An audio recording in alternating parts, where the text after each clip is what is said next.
کے لیے درود اور سلام محمد اور آل محمد۔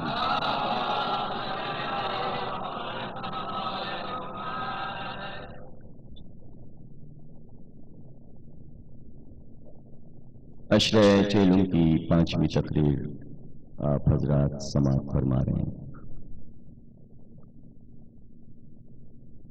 عنوان ہے تاریخ شیعت۔ کل انشاءاللہ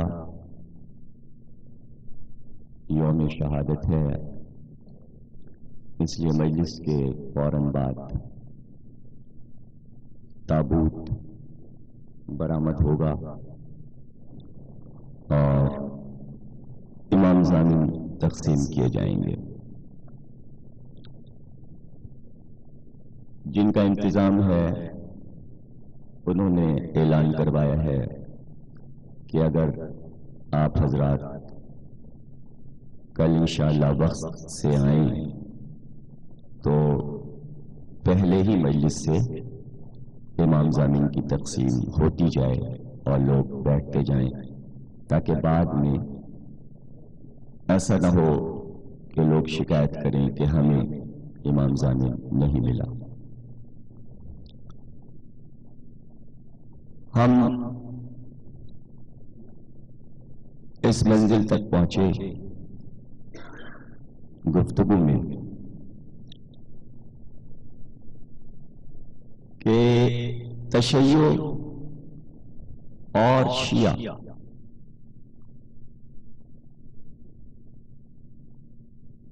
عنوان اس لیے بھی مشکل ہے کہ ہم عادی رہے ہیں اس بات کے کہ گفتگو مجالس میں جو کی جائے اس میں ہم یوں گفتگو کریں کہ جیسے سب مسلمان ہیں اور مسلمانوں کی باتیں ہیں، تو الگ سے اپنے کو الگ ہٹا کر اپنے کو نمایاں کر کے گفتگو نہ کی جائے۔ تو اس فکر کی وجہ سے کسی بھی ذاکر نے کبھی تاریخ شیعت پر نہیں پڑھا، نہیں پڑھا یا نہیں پڑھنے دیا گیا، یہ مجھے نہیں معلوم، یا یہ کہ تاریخ کو سمیٹنا، شیعت کا تعارف کروانا۔ تو پہلی مشکل منزل تو آپ نے دیکھی کہ آج 5ویں تقریر آئی اور ہم اس منزل پر ہیں کہ ہم اس بات کی نشاندہی کر دیں کہ تشیع کب سے۔ یہ فیصلہ ہم بعد میں کر لیں گے کہ شیعہ کب سے نظر آئے تاریخ میں۔ ہم کو یہ سراغ مل جائے، تمام ذرائع، سورسز، قرآن، حدیث، تاریخ، ہر سورس سے ہمیں آسانی ہو سمجھانے میں کہ تشیع کب سے ہے، افکار کب سے ہیں، افکار کے بانی کون ہیں، تشیع کی بنیاد کس نے رکھی۔ ظاہر ہے کہ کچھ بنیاد رکھنے والے ہوں گے، کچھ اس پر عمل کرنے والے ہوں گے۔ جو تشیع پر عمل کر رہے ہوں گے وہی شیعہ ہوں گے، وہی شیعہ ہوں گے۔ اب ضروری نہیں کہ آغاز میں بھی تشیع پر عمل کرنے والوں کو شیعہ کہہ کر پکارا گیا ہو، یہ کوئی ضروری نہیں ہے کہ ان کو شیعہ کہہ کر پکارا جائے۔ لیکن ایک بات طے ہے کہ اسلام کے 73 فرقے نہ تھے حضور کے زمانے میں، ایک دین ایک مذہب تھا جس کا نام اسلام ہے، جس کے ماننے والے مسلم تھے، لیکن ایک بھیجنے والا ایک دین بھیجتا ہے، ایک پیغمبر کو بھیجتا ہے، ایک کتاب عطا کرتا ہے، لیکن اسی کتاب میں مسلمانوں کے 3 گروہ اللہ قرار دیتا ہے۔ ایک دین ایک مذہب، اسلام ایک، نبی ایک، کتاب ایک، لیکن خود اللہ اپنی کتاب میں پیغمبر کو بار بار بتاتا ہے کہ کچھ تو آپ کی امت میں مسلمان ہیں، کچھ مومنین ہیں اور کچھ منافقین ہیں۔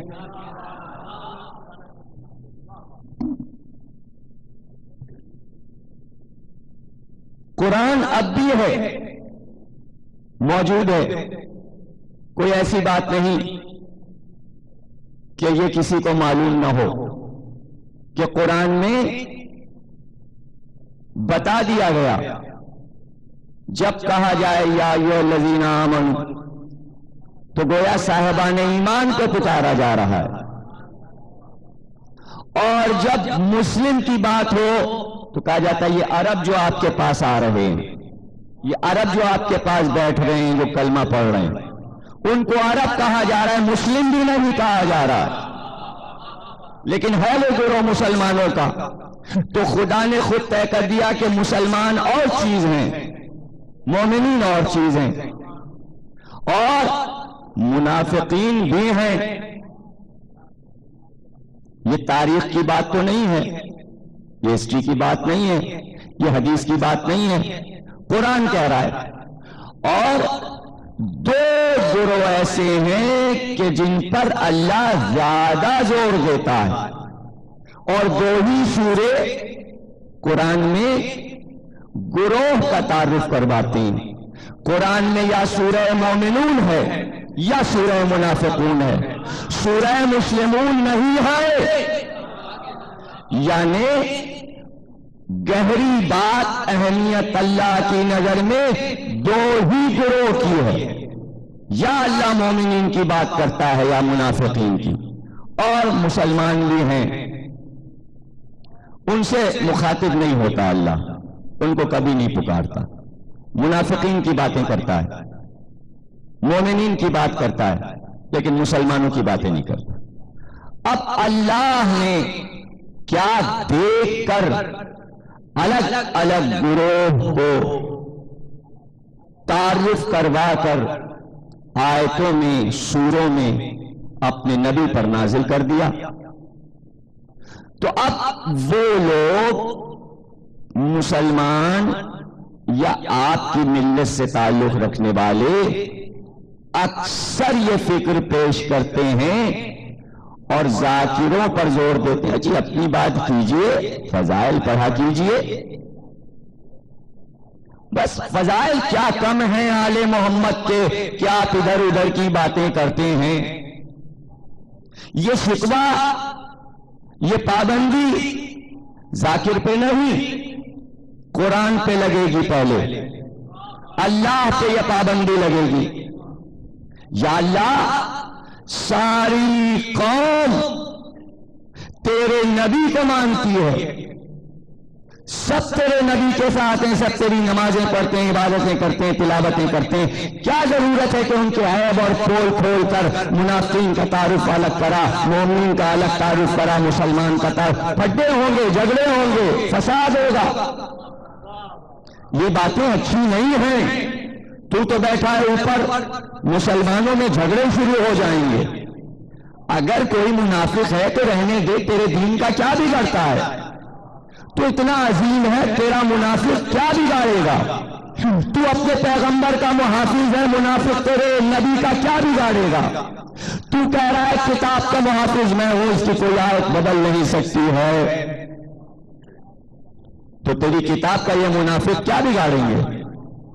تجھے کوئی ضرورت نہیں تھی سورہ منافقون نازل کرنے کی. بہت غلط کیا تو نے تو خود فساد کی بنیاد رکھ دی ہے.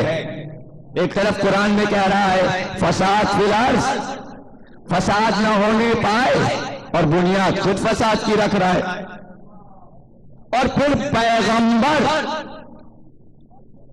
پیغمبر جس کو تو نے رحمت بنا کر بھیجا ہے، وہ خود کسی کو بڑھاتا ہے، کسی کو چڑھاتا ہے، کسی کو گراتا ہے. ایک کیسا پیغمبر بھیج دیا ہے تو نے؟ جھگڑے تو یہاں سے شروع ہو گئے، 73 فرقے تو ہو ہی جائیں گے. یہ تو آغاز اسلام سے ہی پتا چل رہا ہے کہ کیا ہونے والا ہے. ساری فکر غلط ہو کے رہ گئی ہے اسلام کی. تو وہ کر جو تیرے بندے چاہتے ہیں، تو وہ کر جو شرفاء ملت جعفریہ چاہتے ہیں، تو وہ کر جو بزدلان قوم چاہتے ہیں. ان کی مرضی پر چل. جو سرمایہ دار ہیں ان کا کہنا مان. جو ڈرتے ہیں عمارتیں جل جائیں گی، محلے تباہ ہو جائیں گے، ہم قتل ہو جائیں گے، تو یہ کیا کر رہا ہے؟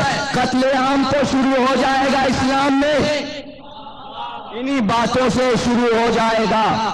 چین سے لوگ رہنے نہ پائیں گے. ایک طرف تو مومنین کا تعارف کروا رہا ہے، پھر منافقین کے پول کھول رہا ہے، ان کی حالتیں بتا رہا ہے. اب جل جل کے منافقین مومنین کو ماریں گے، ذلیل کریں گے، قتل کریں گے. کیا کیا ہوگا؟ یا اللہ یہ کیسا دین ہے میرے سمجھ میں نہیں آتا کہ تو کیا سلو صفائی سے نہیں رہ سکتا تھا؟ میل و ملت سے نہیں رہ سکتا تھا؟ سلو سے نہیں رہ سکتا تھا؟ تو کیا اللہ پارٹیاں بنا رہا ہے؟ سارا الزام اللہ پہ، نبی پہ رکھ دیا. واہ واہ واہ. تو شیطان نے کیا کیا تھا؟ تم نے اگر کچھ کی ہے بات تو کوئی نئی بات کی ہے. یہی تو شیطان نے کہا تھا اللہ کے سجدے کیے، عبادتیں کی، سردار بنا، اللہ سے سرداری لے لی، عرش اعظم پہ رہتا تھا، اور اس کے بعد ہم کو نہیں بنایا، اس کو بنا رہا ہے جس کو مٹی سے بنایا. ہم افضل ہیں، ہم کو آگ سے بنایا. کائنات کے مالک کی فکر کو غلط قرار دے رہا ہے شیطان. کیا ہمتیں ہیں، کیا جسارتیں ہیں. یہ بھی نہیں سوچ رہا ہے جیسے بنایا ہے اسی طرح کچل بھی سکتا ہے، مار بھی سکتا ہے. ڈر نہیں رہا. یہ شیطان کے دل میں ڈر کیوں نہیں آیا کہ اتنے بڑے دربار میں بدتمیزی کرنے جا رہا ہوں، اور ڈر نہیں رہا. خدا کے لیے سمجھیے، آج آپ کسی حاکم کے سامنے جاتے ہوئے لرزتے ہیں، یہ کیسے کہیں گے؟ دل میں یہاں بیٹھے کہہ رہے ہیں، کمرے میں بیٹھے بڑا منوس ہے، بڑا کیسے مزاج کیسا ہے؟ ارے ابھی کیا کہہ رہے تھے؟ یہاں آئے تو یہ شروع ہو گیا. تم میں ہمت نہیں. شیطان تم سے زیادہ ہمت والا ہے کہ منافق نہیں تھا. کھل کے آ گیا سامنے، کھل کے آ گیا سامنے. یہ بتاؤ کھل کے سامنے کیسے آ گیا؟ کھل کے سامنے اس لیے آ گیا، اس کو معلوم تھا کہ جب میں اکڑ کر اس سے مقابلہ کروں گا تو یہ مجھے مار نہیں سکتا، اس لیے کہ عادل ہے، جبر نہیں کرتا. معلوم ہے رحیم ہے، رحمان ہے. پہلے اللہ کی صفتوں کو تو سمجھو، پہلے توحید کو تو سمجھو. شیطان نے سمجھا ہے توحید کو، خوب سمجھا، اور اس لیے اس نے کبھی شرک نہیں کیا. شیطان نے کبھی شرک نہیں کیا. اللہ کی بارگاہ میں سجدے کر رہا ہے. غور کر رہے ہیں نا آپ؟ اب دین کا آغاز اور اللہ کی بارگاہ میں، تو کیا اللہ نے کچھ کیا؟ بھائی ہم تو جو کر سکتے تھے وہ ہم نے کیا. اب شیطان خود ہی کج ہو گیا، خود ہی ابلیس بن گیا، خود ہی خبیث بن گیا، خود ہی شیطان بن گیا. ہم کیا کریں؟ ہم کیا کریں؟ پارٹی بندی تو ہو گئی، کیا ہم نے پارٹیاں کی؟ تو اب سمجھے آپ، اللہ نہیں پارٹیاں بنا رہا ہے قرآن میں. جب پارٹیاں بن گئی امت رسول میں تب اللہ نے گروپنگ کر کے ان کے نام بتا دیے کہ یہ مومنین ہیں، یہ منافقین ہیں اور یہ عرب ہیں مسلمان. بن گئے نا 3 گروہ. تو کم از کم 3 فرقے تو قرآن میں بھی طے ہیں امت میں. ایک گروہ مومنین کا ہے، ایک گروہ مسلمانوں کا، ایک گروہ منافقین کا. سب کلمہ گو ہیں، سب نمازی ہیں، سب روزہ دار ہیں، سب تلاوت کرتے ہیں. فرق کیا ہے؟ کیا فرق ہے؟ یہی تو آپ کہتے ہیں کیا فرق ہے مسلمانوں میں؟ ہر فرقہ نماز پڑھتا ہے، ہر فرقہ روزہ رکھتا ہے، ہر فرقہ اللہ کو مانتا ہے، ہر فرقہ قرآن کی تلاوت کرتا ہے، ہر فرقہ مسجد میں جاتا ہے. فرق کیا ہے؟ یہ مومن مسلم اور منافق میں فرق کیا ہے؟ کیوں گروہ بن گئے؟ یہیں سے افکار تشیع کا سراغ ملتا ہے، یہیں سے سراغ مل جاتا ہے. تمام مورخین نے لکھا کہ جس طرح اصحاب پیغمبر میں 2 گروہ بن گئے تھے، بظاہر 2 گروہ بن گئے تھے، اسی طرح ازواج نبی میں 2 گروہ بن گئے تھے. سراغ نہ پا سکیں گے آپ میرے موضوع کا اگر آپ نے غور سے اس بات کو نہ سمجھا. ڈپٹی نذیر احمد لیٹسٹ ترین مورخ صدی کا سر سید، انہی لوگوں کو پڑھ لیجئے، پیچھے کیوں جائیے، بہت پرانی بڑی بڑی موٹی موٹی کتابیں ہیں، حوالہ جا سکتے ہیں. یعنی سارے مورخین نے یہ لکھا کہ ازواج نبی میں 2 گروہ بن گئے تھے، اصحاب پیغمبر میں 2 گروہ بن گئے تھے. ایک گروہ وہ تھا، قرآن حدیث ابھی نہیں آ رہی، قرآنی سے بات ہو رہی. ایک گروہ وہ تھا کہ جو نماز ہو رہی ہوتی تھی، سورہ جمعہ پڑھیے گا، تفسیر پڑھ لیجئے، نہ پڑھیے آیتوں کا ترجمہ ہی پڑھ لیجئے. آٹے والے آئے اور ساری مسجد خالی ہو گئی، سب آٹا خریدنے چلے گئے. سورہ جمعہ میں یہ بیان ہو رہا ہے کہ جمعے کی نماز ہو رہی ہے، پیغمبر نماز پڑھا رہے ہیں، جیسے ہی آٹا بیچنے والے سنگ پھونکتے ہوئے آئے باہر سے، نماز چھوڑ کے آٹا خریدنے چلے گئے. لیکن وہی تاریخ جو کہتی ہے کہ سب چلے جاتے تھے آٹا خریدنے کے لیے، نمازیں چھوڑ کر مسجد نبوی پیغمبر کو چھوڑ کر، سورہ جمعہ میں وہی مفسر یہ بھی کہتا ہے کچھ ایسے تھے جو کبھی ساتھ نہ چھوڑتے تھے. ابھی میں نام کسی کا بھی نہیں لے رہا ہوں، کیا معلوم کس گروہ میں کون ہو آپ اگر اپنی جگہ پر کچھ نام سوچ رہے ہیں تو اس کے ذمہ دار آپ ہیں. آپ تو بس یہ دیکھیے کہ گروہ کیسے بن رہے ہیں پیغمبر کے امت میں، قوم میں. کچھ چلے جاتے تھے، کچھ نہیں جاتے تھے، تو گروہ بندی تو ہو گئی. کچھ آٹا لینے چلے جاتے تھے، نماز کی اہمیت نہیں سمجھتے تھے، پیغمبر کی اہمیت، کچھ رکے رہتے تھے. ہوں گے کوئی، یہ کون ہے وہ کون ہمیں نہیں معلوم، ہوں گے. قرآن نے کہہ دیا، نام تو بتایا نہیں، قرآن نام تو بتاتا ہی نہیں. اچھا بات، بدر کی لڑائی کا وقت آیا، پیغمبر چلے لشکر لے کر.